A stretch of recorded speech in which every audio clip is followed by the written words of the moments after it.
Good morning. Now we are discussing the focus points in the second chapter of human physiology, that is breathing and exchange of gases.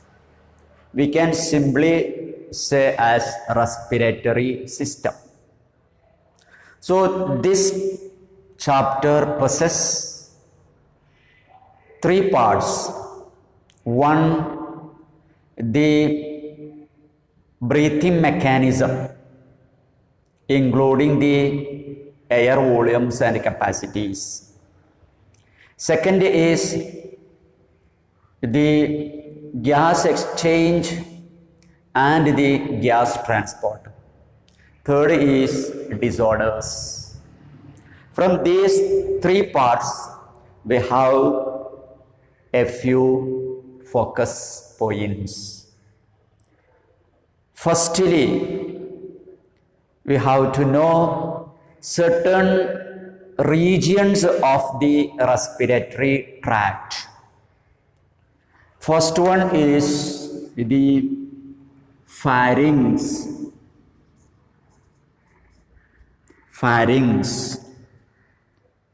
You have already studied pharynx is a part of alimentary canal.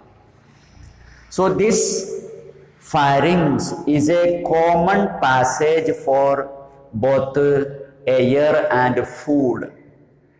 The nasal cavities open into pharynx, and through that pharynx, food is passing during eating and air is passing during breathing. So pharynx is a common passage for both air and food. Remember it. Second is glottis. Glottis. Glottis is an opening present in the lower side of pharynx for the passage of air into larynx. This tube through which air is passing is called trachea. The first part of trachea or the top part of trachea is called larynx. It is also called sound box. Into that larynx, pharynx is opening through glottis.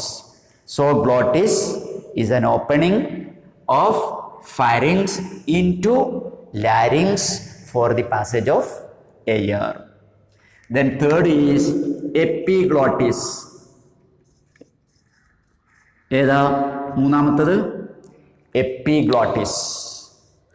This is a thin elastic cartilaginous flap or lid for closing the glottis during swallowing of food to prevent the entry of food into larynx. നമ്മൾ ഭക്ഷണം കഴിക്കുമ്പോൾ ആ ഭക്ഷണം ഇറക്കുമ്പോൾ ഈ glottis അടയണം, ഇല്ലെങ്കിൽ ലാരിങ്സിലേക്ക് ഗ്ലോട്ടിസിലൂടെ food കയറും. Food കയറിയാലുള്ള അവസ്ഥ നിങ്ങൾക്ക് അറിയാലോ അല്ലേ? കണ്ടിന്യൂസ് ആയിട്ട് തുമ്മും. അപ്പോൾ അത് പ്രിവെന്റ് ചെയ്യുന്നതിന് വേണ്ടിയിട്ടുള്ള ഒരു ലിഡ് അടപ്പാണ് എപ്പിഗ്ലോട്ടിസ്. ഇപ്പൊ എപ്പിഗ്ലോട്ടിസിന്റെ ഫംഗ്ഷൻ അറിയണം. എന്താ function? It is a lid for closing the glottis to prevent the entry of food into larynx during swallowing of food. Swallow എന്ന് പറഞ്ഞാൽ വിഴുങ്ങുക. ഫുഡ് വിഴുങ്ങുമ്പോൾ, ഫുഡ് ഇറക്കി വിടുമ്പോൾ ആ ഫുഡ് നമ്മുടെ റെസ്പിറേറ്ററി ട്രാക്റ്റിലേക്ക് പ്രവേശിക്കുന്നതിനെ തടയുന്ന അടപ്പിനാണ് എപ്പിഗ്ലോട്ടിസ് എന്ന് പറയുക. Then next is pleura. ഏതാ നാലാമത്തത്? പ്ലൂറ. ഇതും പഠിച്ചിട്ടുണ്ടാവും അല്ലേ? Like the pericardium. Pericardium is the covering of heart. In the same way, the covering of lungs is called pleura. Lungs are covered by a double membranous covering known as pleura. നമ്മുടെ ലങ്സിനെ cover ചെയ്തുകൊണ്ട് രണ്ട് പാളികളുടെ ഒരു covering ഉണ്ട്. ആ കവറിങ്ങിനാണ് pleura എന്ന് പറയാം. Between the two membrane there is a highly viscous fluid known as pleural fluid for reducing the friction. Friction കുറക്കുന്നതിന് വേണ്ടിയിട്ട് അതിൻ്റെ ഉള്ളിൽ നല്ല വഴുവഴുപ്പുള്ള ഒരു ദ്രാവകമുണ്ട്. So the function of pleura is reducing the friction. And the outer pleura is very close contact with the thoracic lining and inner pleura is touching with the surface of lungs. അപ്പോൾ ഈ രണ്ട് മെംബ്രെയിനും അതിൻ്റെ ഇടയിൽ space ഉണ്ട്. മുകളിലുള്ള membrane നമ്മുടെ thoracic കാവിറ്റിയുടെ ലൈനിങ്ങിൻ്റെ ഒപ്പം ഉണ്ടാവും. അതേപോലെ ഇന്നർ പ്ലൂറ ലങ്സിനെ ടച്ച് ചെയ്തുകൊണ്ട് ലങ്സിൻ്റെ സർഫസിൽ ടച്ച് ചെയ്തുകൊണ്ടാണ് ഉണ്ടാവുക. ഇതാണ് pleura, the double layered membranous covering of lungs for reducing the friction. So these are the four terms you have to know as the focus points in the chapter. ഈ ചാപ്റ്ററിൽ ഈ 4 ടേമുകൾ അറിയാം. Then next is the steps in gas exchange or respiration. Steps in respiration. First is breathing or pulmonary ventilation. Breathing or pulmonary ventilation. That is, this is the removal of carbon dioxide containing air from lungs to out and taking of air into the lungs. This is the first step known as breathing or ventilation, pulmonary ventilation. Second is diffusion of gases across the pulmonary membrane. What is the second? It is the diffusion of gases across the pulmonary membrane, or this is the diffusion of oxygen and CO2 through the pulmonary membrane. That is, passing the oxygen from alveolar air into the blood and incoming of CO2 from the blood into alveolar air through the membrane, the pulmonary membrane. That is the second. ഇപ്പോൾ നമ്മുടെ ലങ്സിൽ air എത്തി, ആ ലങ്സിൽ നിന്ന് എയറിലെ oxygen നമ്മുടെ ബ്ലഡിലേക്ക് diffusion നടക്കുക. അതേപോലെ ബ്ലഡിലെ carbon dye oxide ലങ്സിലെ എയറിലേക്ക് തിരിച്ചും diffusion നടക്കുക. അതിനാണ് diffusion of gases across the pulmonary membrane എന്ന് പറയുന്നത്. Then third is transport of gases, transport of oxygen from lungs into tissue and transport of carbon dioxide from tissues into lungs through the blood is the transport of gases by blood. This is the third process, third step in respiration. Then fourth is again the diffusion of CO2 and oxygen and carbon dioxide between blood and tissue. This is the fourth step. That is, through the blood, oxygen is reaching blood present in the tissue. From that blood, oxygen is diffusing into the tissue cells, the spaces between the tissue, etc. And from the tissue, carbon dioxide should be entered into the blood. This is the diffusion of CO2 and O2 between blood and tissue. And fifth is utilization of oxygen, or it is called cellular respiration. When the oxygen is reached in the tissue, it is used for catabolism or production of energy, and this is the utilization of oxygen. So the whole or complete respiratory process include breathing or pulmonary ventilation. Second is diffusion of gases across the pulmonary membrane. Third is transport of gases by blood. And fourth is diffusion of oxygen and CO2 between blood and tissue. And fifth, utilization of oxygen. ഈ 5 സ്റ്റെപ്പുകളും അറിഞ്ഞിരിക്കണം. ചിലപ്പോൾ direct ആയിട്ട് 3 മാർക്കിന് ഈ 5 സ്റ്റെപ്പുകൾ ചോദിക്കാം. അപ്പോൾ അറിയണം 5 സ്റ്റെപ്പും. അത് ആ ഓർഡറിൽ ഇങ്ങനെ ആലോചിച്ചുകൊണ്ട് അറിയണം. Then next is mechanism of breathing. ഏതാ അടുത്തത്? Mechanism of breathing. ഇതൊന്ന് ശരിക്കും ശ്രദ്ധിക്കണം കേട്ടോ. ഇത് നിങ്ങൾ ലോവർ ക്ലാസ്സിൽ പഠിച്ചതാണ്, എന്നാലും അറിയാം. Breathing include inspiration and expiration. ബ്രീത്തിങ്ങിന് 2 പ്രോസസ് ഉണ്ട് അല്ലേ? Taking air into the lungs or breathing in is called inspiration. Then removing air from the lungs to out is called expiration or breathing out.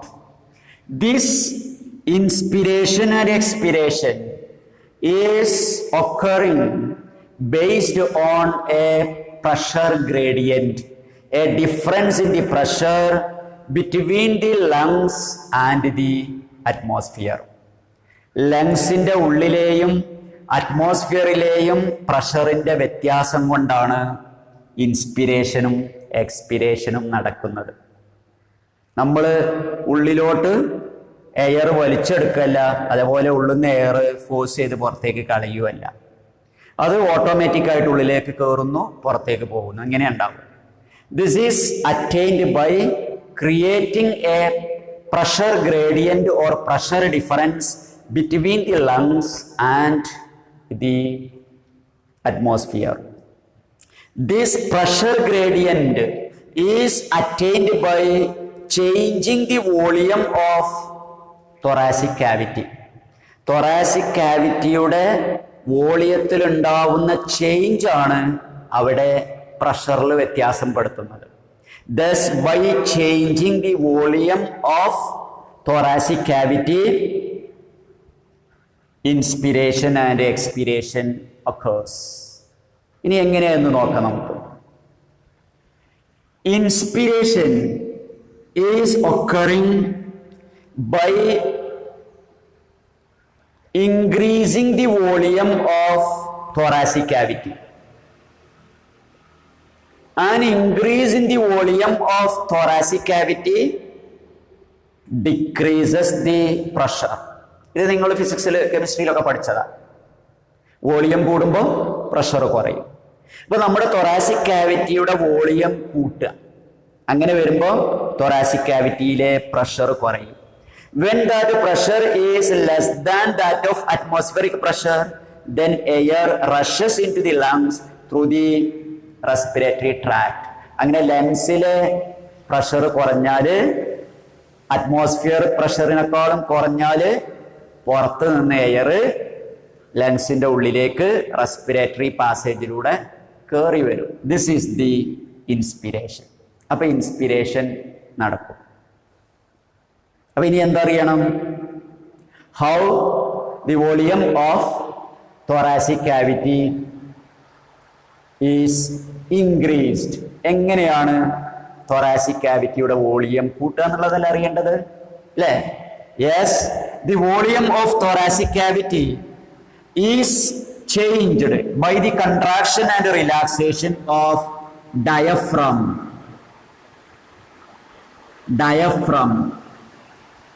and also the external and internal intercostal muscles. പഠിക്കണത് diaphragm എന്താ നിങ്ങൾക്കൊക്കെ അറിയാം അല്ലെ? ഒരു thoracic cavity.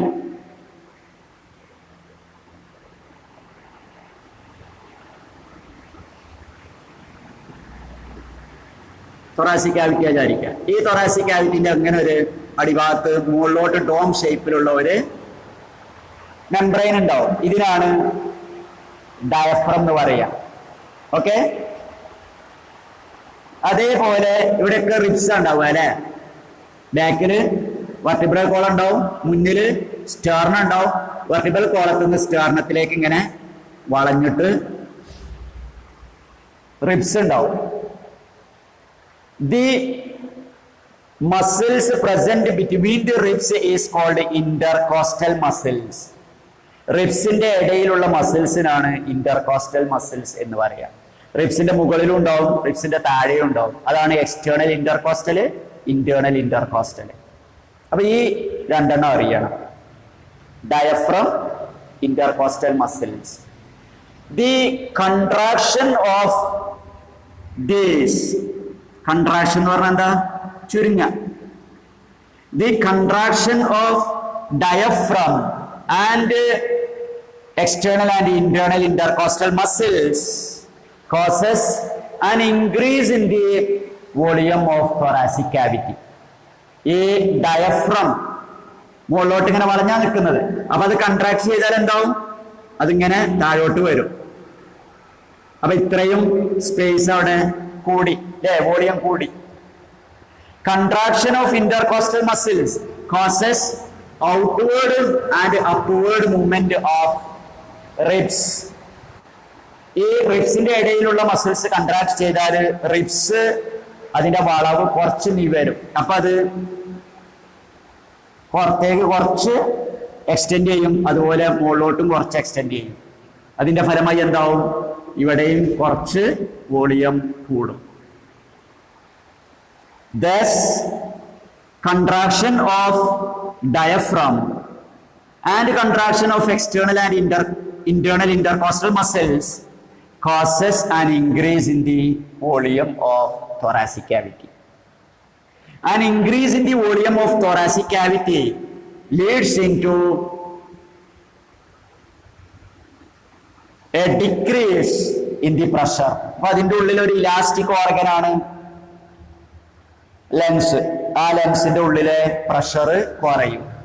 When it becomes less than the atmospheric pressure, then air is passing into the lungs from the atmosphere through the respiratory tract and it results the inspiration.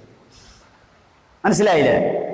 ഇപ്പൊ inspiration നടക്കണമെങ്കിൽ ലങ്സിലെ pressure കുറയണം.